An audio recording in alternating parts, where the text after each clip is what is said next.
Imagine this. You're at the end of a job interview. They're like, okay, this is our last question. And in your brain, you're going, oh my gosh, I am minutes away from this torture being over and I can go get myself a rewarding Starbucks or crumble cookie and be on with my day.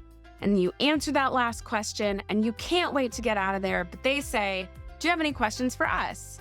And the answer is yes. As much as you want to be like, I am done with this, we have questions for them.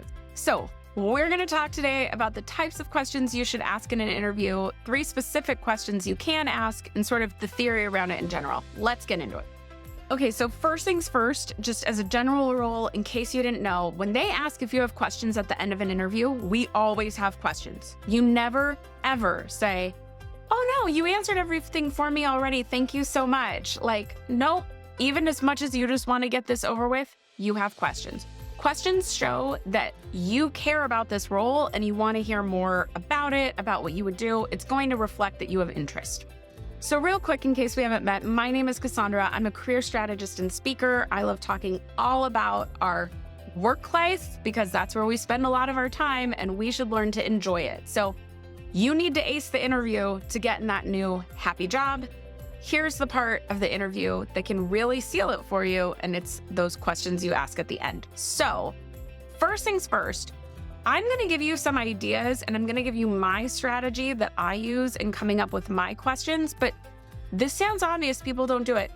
Think about what you genuinely want answered. You might want to know about salary, yes, but what are the other things you need to know that this is a good job for you? That's going to be very different for every person. So if you need clarification on like, can you tell me what the travel schedule looks like? Because it said 25% in the job description, but I'm just curious what that would look like. You can ask that. If you want to know how they've aligned with their mission, vision, and values, because that really matters to you and you really align with it, ask them about it. So ask questions that matter to you, number one. But I know sometimes we're kind of stumped of like, I don't know what I want to ask them. So here are the things I would get into. Okay, so I think you can ask about 3 questions at the end of an interview. I've had people literally try to ask 7. Somebody had like a whole sheet of questions and it's like, wait, this isn't a reverse interview.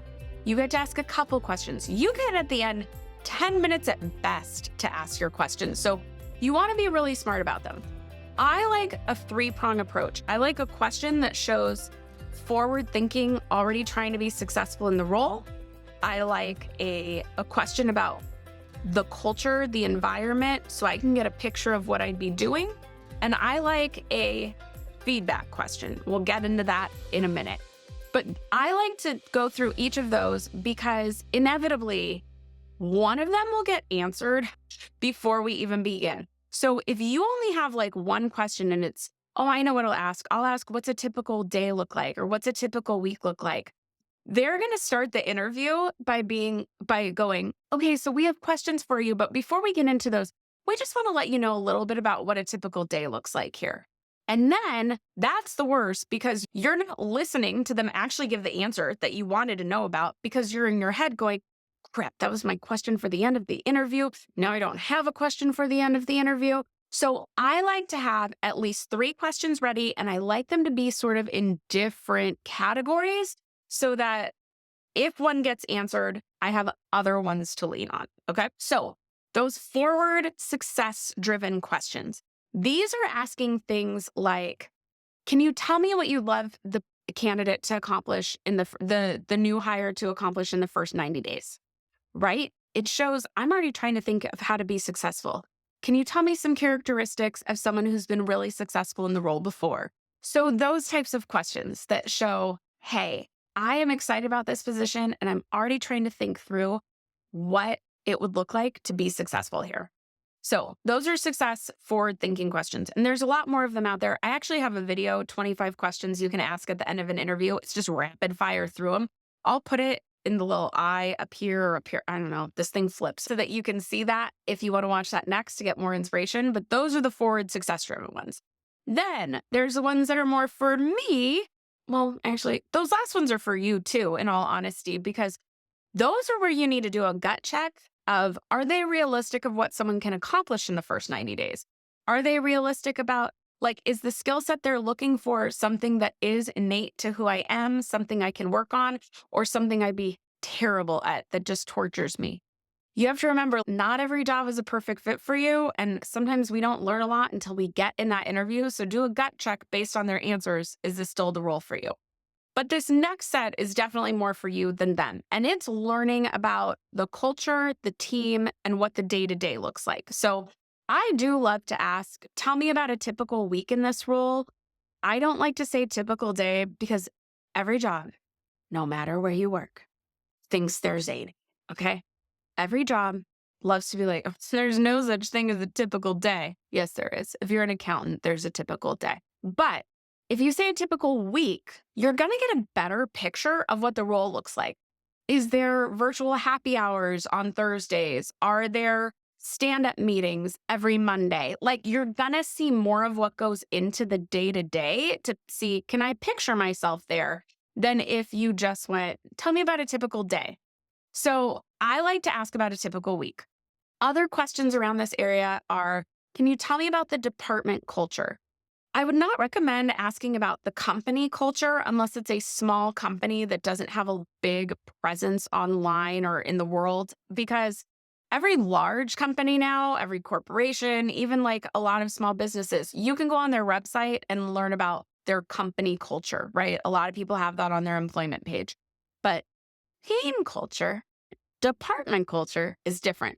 So ask about that. A side version of this question that I really like is, and this one works really well if you're having to do an interview with people on the team, right? If you've been made it through to the point where they're like, we want you to meet some of the team members. You can ask, who are some of the key people I would be working with and what's our relationship look like? How do we work together? That's another one to just see like, does it seem like I would like working with this person? Are we going to vibe? How are they saying we work together? Like, those are the types of questions you want to ask. So those are the culture, work, like day in, day out work questions that you want to ask about. And this last question you want to ask, I fully recognize is not for everybody and is not for every interview. And it is hard to ask.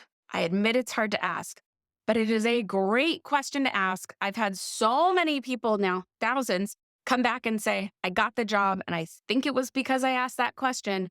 And it is a feedback related question. And it goes a little something like this. You might want to write this one down. Based on our conversation, is there anything leaving you with hesitancy in further considering me for the position? I know. Woo, that can be hard. What are they going to say to you, right? Now, there are different variations of this question. I did a video years ago on this question. It's my most popular video on this channel. And in that one, I say, based on our conversation, is there anything leaving you with hesitancy from hiring me for the position?